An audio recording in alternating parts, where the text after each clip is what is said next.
अमरावती महानगरपालिकेच्या विशेष सभेत साफसफाईच्या मुद्द्यावर जोरदार खडाजंगी पाहायला मिळाली।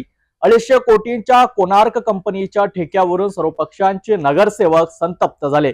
तब्बल 1 तास चाललेल्या या सभेत प्रशासनावर प्रश्नांचा भडीमार करण्यात आला, मात्र ठोस निर्णय काहीही झाला नाही।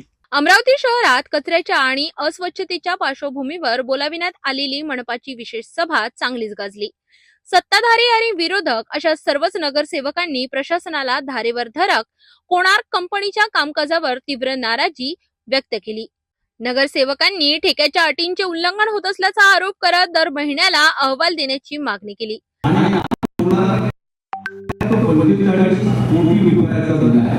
म्हणजे 12 कोटी रुपये आपण त्यांना ठेका दिला आणि त्याच्या वर्षी असं इन्व्हेस्टमेंट म्हणजे हा 7 वर्षाच्या ठेका 400 कोटी रुपयाचा आपण त्यांना दिला।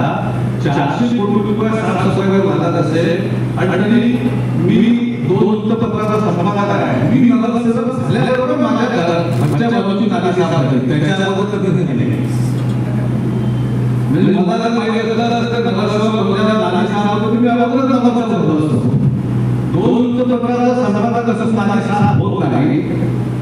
याच्यापेक्षा निर्भटपणा प्रशासनाचा काय असू शकतो याचं उत्तर मला आपण लेखी द्यावा, मी आपल्याला ही विनंती करतो। 48 वाहनांच्या ऐवजी फक्त 22 वाहनांद्वारे कचरा उचलला जात असल्याचेही सांगण्यात आले।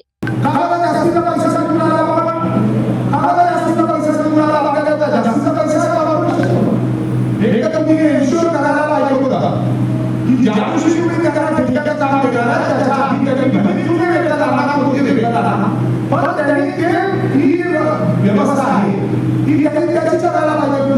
हे तर असं झालं की बॉटल आईला वगैरे काय चेहरे बदलले ते काम करणार हे मानसिक दृष्टीने नाही, पण जुनी व्यवस्था जर टीममध्ये राहिली असती तर तिला जेवढे पैसे द्यायला लागले असतील त्याच्यापेक्षा 3 कोटी रुपये जास्त देणार आहे आणि हा 3 कोटीचा लाभार्थी कोण आहे? बायोमेट्रिक हजेरी प्रणाली लागू करण्याची ही मागणी यावेळी करण्यात आली, तर काँग्रेसचे नगरसेवक यांनी नियम व अटींचे उल्लंघन होत असल्याचे सांगत मनुष्यबळ आणि यंत्रसामुग्री अपुरी असल्याचा मुद्दा मांडला।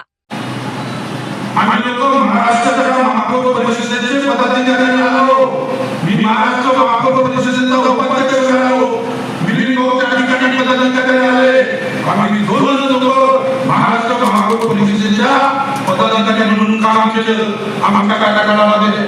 आणि हे लोक सभापती महोदय इतर महापालिकेचे तुम्ही काढले व्हिडिओ रस्त्याने फिरतो तर त्याचा दबाव आहे। इतर महापालिकेचे दाखले घेऊन या। औरंगाबाद महानगरपालिका आणि अमरावती महानगरपालिका एकाच वेळेला सापडलं 1983 त्या महापालिकेची स्थिती पहा, आपल्या महापालिकेची स्थिती पहा। व्हिडिओ रस्त्याने फिरतो इतका दबाव आहे की सफाई कामगारांपासून नगरपालिकेपासून सगळी व्यवस्था सॅनिटरी सेक्टर दूर दादासाहेब तुमचा आयुक्त मॅडम ही योगालिका आहे।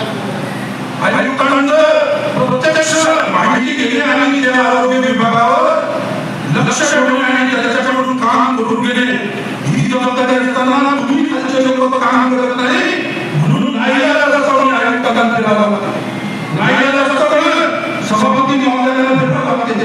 अरे नगरसेवकाचा कार्यालय साफसफाई, अरे 7 वेळा नगरला निवडून आल्यावरही आम्हाला जर कोण नाली साफ करायचं काम सांगत असेल त्याच्यापेक्षा काय आहे? तर बबलू शेखावत यांनी मनपा प्रशासनावर शहर लुटल्याचा गंभीर आरोप केला। AIMIM, राष्ट्रवादी काँग्रेस, शिवसेना आणि भाजपाच्या नगरसेवकांनीही आपापल्या प्रभागातील कचऱ्याच्या समस्यांचा पाढा वाचला। रमजान महिन्यातही नियमित साफसफाई होत नसल्याचा मुद्दा उपस्थित करण्यात आला। गेल्या 5 वर्षात साफसफाईसाठी तब्बल 1284 कोटी रुपये खर्च होऊनही शहरात कचऱ्याचे ढीग असल्याने ठेकेदारांना ब्लॅक लिस्ट करण्याची मागणी जोर धरू लागली। दरम्यान सत्ताधारी गटनेते चेतन गावंडे आणि महापौर श्रीचंद तेजवानी यांनी प्रशासनाचा बचाव करण्याचा प्रयत्न केला, मात्र आरोप प्रत्यारोपांच्या गदारोळात कोणताही ठोस निर्णय होऊ शकला नाही। साफसफाईच्या प्रश्नावरून मनपाच्या सभेत झालेला हा गदारोळ शहरातील गंभीर परिस्थिती अधोरेखित करतो। कोट्यवधींचा खर्च होऊनही नागरिकांना स्वच्छता मिळत नसल्याने आता प्रशासन नेमकी कोणती कारवाई करते याकडे अमरावतीकरांचे लक्ष लागले आहे।